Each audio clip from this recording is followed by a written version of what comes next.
Hi again, everybody. This is Tim Neninger coming to you from the Producer's Cave of Art of the Song Creativity Radio and the Standing O Project. I'm here to tell you about our show this week, which will be for the week of October 7th through the 13th, 2013. And our artist this week is Rondi Charleston. Now, Rondi is a jazz singer that is based out of New York City. And this is actually the second time that we have talked with Rondi. The first time was a couple of years ago, but this past spring when John and Viv were out in New York, they had gotten in contact with Rondi, and it turns out that Rondi was releasing a new CD. So they invited her, they sat down in the studio in New York City, and they had another conversation with her. One of the great things about being able to have a second conversation with an artist, we don't get a lot of opportunities to be able to do that. But one of the great things that comes out of that is it gives us a chance to dig a little bit deeper into the creative process and what it means to be a practicing working musician.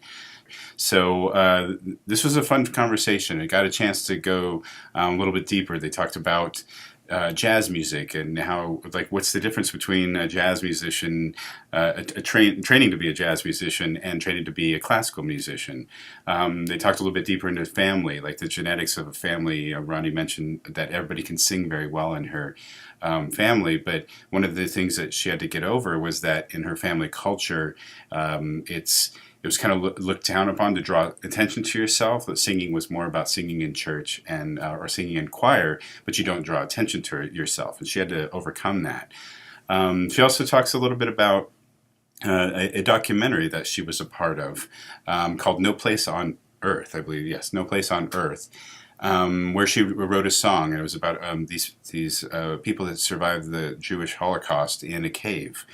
And so it was really, and it's a fun conversation. It went really deep into lots of different directions. So I invite you to tune in and listen this week. It's a wonderful show.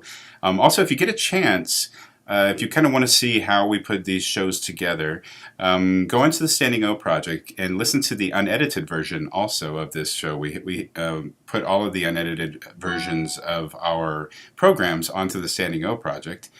And you'll get a chance to see how, first of all, you can hear some of the interaction and the banter before we actually start the interview, quote unquote, start the interview. And you can hear how Viv and Rondi know each other very well. But also, we kind of finished the conversation, and they're still chatting up a little bit more. And then something gets stirred in Rondi's mind that she'd like to talk about again, and she goes back into it. And of course, for the interview, we did work that into the show. But if you listen to the unedited version, you get a chance to just listen straight through and see how all that stuff just organically comes to be. So I invite you to listen to Rondi this week. We'll be covering jazz and a little bit of bluesy type stuff also. So it's Rondi Charleston this week on Art of the Song and on the Standing O Project. And I will see you next week from the Producer's Cave. I'm Tim Neninger. Bye-bye.